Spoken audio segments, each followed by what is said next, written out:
Looks like our friends Blackstone, they're pulling a diver down as well, similar to Valero. So we're looking to make a similar play on Blackstone, currently at 81.24. So 81.24 on Blackstone, currently 81.20. Let's look year to date. Okay, we got year to date up here on Yahoo Finance. We look at some of the lows. There's an 80.22. We go all the way back to that beginning of January. And let's see, what's this one say? So on January 3rd, it was 76.13. On January 5th, it was 76.59. So those have been the lows of the year. And Blackstone's taking it on the chin today for a couple of reasons. One, market's down in general. Two, Jamie Dimon, old Jamie Dimon. Let's go back here. It's probably still on one of the stories. Jamie Dimon, the CEO of JP Morgan Chase, there it is. He says, hey, let's avoid playing whack-a-mole in our response to bank crises because he feels there's still more to come. And, in a market, what I've seen so far in my vast experience of 3.5 months of trading stock options and collecting dividends, I've noticed that words matter. Okay, so when someone like Jamie Dimon, or of course when this Fed chairman Jerome Powell, or anybody that has an audience says words that may be create fear in the marketplace, may even correct or create some exuberance in the marketplace. Words matter short term, but long term, the market seems to get it right. Short term, it seems to be kind of emotional, like your, junior high girlfriend. That reminds me. I don't know why I would tell you this story, but my son, he broke up with his longtime girlfriend. I mean, he's started dating her in 8th grade. They're now in 9th grade. The relationship lasted over a year. And as you know, for those age groups, that's a long time. He broke up with her because he said she was too clingy. I'm like, I'm not going to say it. Don't say it, Bart. So sometimes that's just how women are, especially at that age group, because, girls mature faster than boys. That is for sure a thing. So they do want relationships with the sweethearts like my son. And he broke up with her because he had some other girls that were trying to talk to him. And I said, do not do those. Do not talk to other girls in that way if you have a girlfriend. Is this going to be a long story, Bart? No, I'm about to end it. So he starts talking to this other girl, and within like a week or two, she texts him and said, we need to talk about our relationship. He said, what should I do, Dad? I said, well, here's what I think you should do. Just be real nice to her and say, look, I just came out of a long-term relationship, not exactly looking to get right back into one. And so the following day I said, hey, how did you respond? And he said, I just responded, what relationship? I go, that's not how you handle it. What was that story about? Oh, yeah, the relationship between the emotion of the short-term market and the viability of the long-term market. So what I have noticed in my short-term, look, you're talking your way right into some green bars, which is going to give you less premium on your Blackstone trade. But what I've noticed is that short-term volatility and emotions can work in our favor. I like Blackstone. I've looked at the books. I've looked at all the numbers. I really like the company. Why is it bouncing up so green right before my trade? That's what you get for rambling on your silly stories. You're probably right.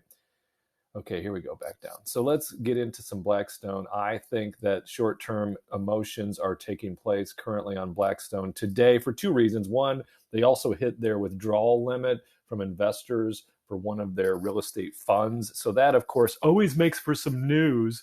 Oh, Blackstone investors run on the bank again. Not true. It's just,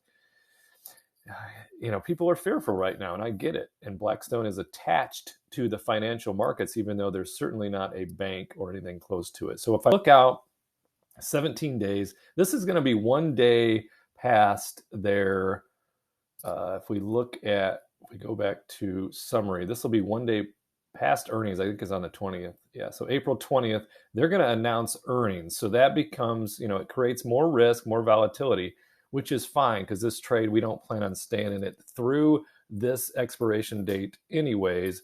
And I was looking down here all the way down to 72 at a 91 cent premium. So it's 17 days out. If we look at a 72 put, I'm looking at 10 contracts. Can we get like 93 on that? Might be able to get 93. That'd be $930. That should fill $930, $72,000 collateral. We'll do the math on that in just a moment.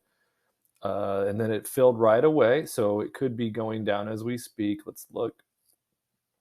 It's at 81.27. Yes. So it is going down as we speak. So that filled real quick. I could have probably gotten a couple more dollars, but I want to fill it before it begins to bounce, and it may bounce up, and it may not be today. It could continue down today, and I look, kind of like a fool. But remember, we're at a $72 strike price, and they haven't even come close to that number year to date. All right, so that's what we have there. We put $930 in our pocket today, and we coughed up $72,000 in collateral. So we'll do that fantasy math that we like to do.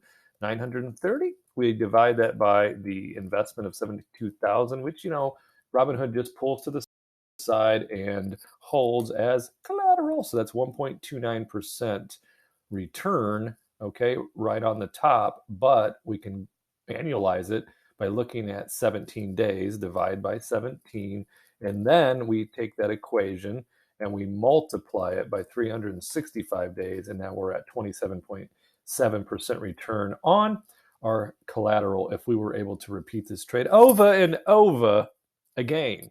And we would attempt to do that if we because that's one of the reasons I've found the enjoyment of following certain assets closely is I can then see if they're making moves that don't make sense to me. So they're getting dragged down today by bad news and just the market being down and the words of Jamie Dimon, because words matter. Because see, it keeps going down. So I could have collected more premium, but I don't know. I mean, it could go down to $79 today, or it could turn around and bounce right now and end the day at $83, $84. We have no idea, do we? Short term, no idea. Long term, so we bought ourselves some time, right, with the 17 days. My plan will be simple, and that is to essentially check this asset every day, which I do anyways. And if it begins to do what I think it will do, which is recover and turn up to, $83, $84, $85 as far as the share price, then I'll be able to buy these contracts back, buy them closed for, whatever, 50% profit. And it could just be in days, or I could be in trouble and it just tumbles on down, down, all the way to here. And I get assigned, $72,000 worth of Blackstone. Now, if I did, right, I'd have 1,000 shares. This is like, let's talk about worst case scenario. So this is the beauty in my beholder eye as far as trading the Wheel of Fortune. So the wheel strategy, look that up if you are interested in this exact type of strategy, which begins essentially with selling puts. If you do get assigned those puts, then you immediately turn around and you sell calls. In the meantime, my extra part of the strategy in particular is to possibly collect dividends as well. So if we look at Blackstone and the dividend scorecard, you see it's all green, right? B, B minus, B, B minus. Those are my gym class and bowling class grades, not my math or science grades, but they have a 518 dividend yield, and they pay out right now $4.40. So if I had 1,000 shares, I would collect a lot of money, right? $440. 440 times 1,000. I would collect. There's your math again. That's why you use the abacus. So I would collect $4,400 in annual income if I get stuck those shares and it continues to tumble down and not be able to get a reasonable amount of premium on selling calls, which I do not foresee.